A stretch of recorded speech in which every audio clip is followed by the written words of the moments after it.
बंगाल से उठा साइक्लोन दाना ने ओडिशा में तेज रफ्तार पकड़ ली है, जिससे तेज बारिश और हवाएं चलना शुरू हो गई। मौसम विभाग के अनुमान से ये तूफान 12 किलोमीटर प्रति घंटे की रफ्तार से नॉर्थ वेस्ट की ओर बढ़ रहा है। दाना तूफान आज या कल में भीतरकनिका नेशनल पार्क और धामरा पोर्ट के पास टकराएगा, जो पुरी से सटे हुए हैं।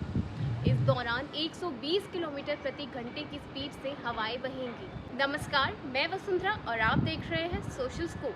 आज का टाइम काफ़ी बदल गया है और एडवांस टेक्नोलॉजी की वजह से हम पर आ रही सारी आपदाओं की वेदर फॉरकास्ट सही अनुमान लगा लेता है कि कब, कहां और कैसे तूफान आएगा, कितना नुकसान हो सकता है और कब खत्म होगा। लेकिन क्या आपको पता है ये साइक्लोन्स ओडिशा में ही सबसे ज़्यादा क्यों आते हैं? ओडिशा को तूफानों का चुंबक क्यों कहते हैं? एक रिपोर्ट के मुताबिक 100 सालों में यहाँ 260 तूफान आए हैं। ये हर बार बच कैसे जाता है और इस बार भी कैसे ये इतनी खतरनाक तूफान से बचेगा? लेकिन उससे पहले ये समझना ज़रूरी है कि समुद्र में तूफान बनता कैसे है। समुद्र में साइक्लोन तब होता है जब इसकी सतह यानी कि इसका सरफेस का पानी गर्म होकर भाप बनकर उड़ता है और एटमॉस्फेयर की ठंडी हवा से टकराता है। भारत में एक तरफ अरेबियन सी और दूसरी तरफ बे ऑफ बंगाल है। दोनों समुद्र के साइक्लोन काफ़ी अलग अलग होते हैं। अरेबियन सी के कंपैरिजन में बे ऑफ बंगाल का पानी ज़्यादा गर्म होता है, जिसकी वजह से यहाँ पर साइक्लोन आने की संभावना ज़्यादा रहती है और हर साल 2 साइक्लोन आने का डर रहता ही है। हर साल यहाँ पर मार्च से मई और अक्टूबर से दिसंबर के बीच तूफान ज़रूर आता है, क्योंकि इस वक्त के एटमॉस्फेरिक कंडीशन से हीट और मॉइस्चर जो साइक्लोन को बनने के लिए चाहिए वो आसानी से इसे मिल जाते हैं। चलिए इसे समझते हैं। ओडिशा भारत के पूर्वी तट यानी कि ईस्टर्न कोस्ट पर बे ऑफ बंगाल के पास स्थित है। इसका भूभाग यानी कि लैंड सरफेस समुद्र के करीब होने के कारण यहाँ पर बार बार तूफान आते हैं। ज्योग्राफिकली देखा जाए तो ओडिशा के पूर्वी तट पर बड़े बड़े समुद्र तट हैं जो साइक्लोन्स के रास्ते में आते हैं।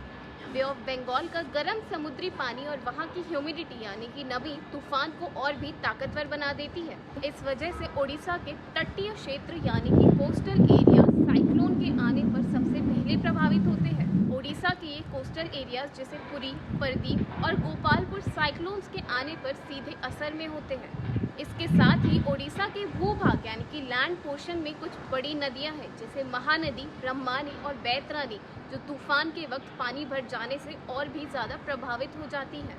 अब सवाल ये है कि ओडिशा हर साल तूफान से कैसे बच जाता है? ओडिशा में हर साल तूफान आते हैं, लेकिन 1999 यहाँ एक तूफान आया था जिसे सुपर साइक्लोन के नाम से जाना जाता है। बहुत ही ज़्यादा खतरनाक था और उसने सब कुछ ही ख़त्म कर दिया था।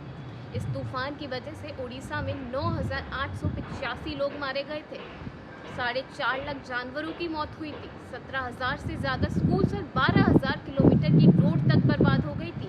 इस तूफान से सबक लेकर ओडिशा गवर्नमेंट ने अपनी प्लानिंग करना शुरू की और 0 कैजुअलिटी का टारगेट सेट किया, जिसके बाद देश का पहला डिजास्टर मैनेजमेंट अथॉरिटी का गठन किया गया, जिसे OSDMA यानी कि Odisha state disaster management authority के नाम से जाना गया।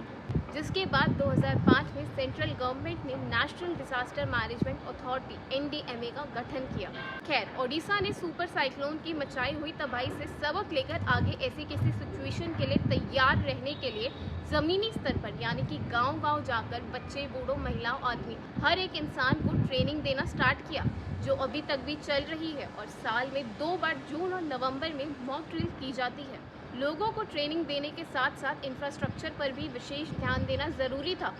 2022 में आई वर्ल्ड रिपोर्ट बताती है कि ओडिशा ने पूरी कोस्टल लाइन पर एक रोड नेटवर्क तैयार किया है, जिससे लोगों को आसानी से निकाला जा सके। 8,000 शेल्टर होम, 1200 गाँव में वार्निंग सिस्टम जो बाढ़ या साइक्लोन की सिचुएशन में सायरन बजाकर लोगों को अलर्ट करते हैं। 120 से ज़्यादा कोस्टल एरियाज में मॉनिटरिंग टावर्स, कोस्टल विलेजेस में एम्बैंकमेंट्स और कच्चे घरों में रहने वाले लोगों के लिए पक्के घर सरकार द्वारा बनाकर दिए गए। ये मैनेजमेंट ओडिशा के लिए काफ़ी कारगर साबित हुआ और इसका सबूत 2014 में आया तूफान हुदहुद, जिसमें केवल 2 जानों का नुकसान हुआ। और 2019 में जब फैनी तूफान आया था तो ओडिशा सरकार ने 12 लाख लोगों को सकुशल निकालकर सुरक्षित स्थान और शेल्टर होम से भेज दिया था। इस डिजास्टर मैनेजमेंट सिस्टम से अब तक कई जानें बची है और उम्मीद है कि आगे भी इसी तरह से ये कारगर साबित होगा। ऐसी ही और जानकारियों के लिए बने रहें मेरे साथ सोशल स्कूप पर।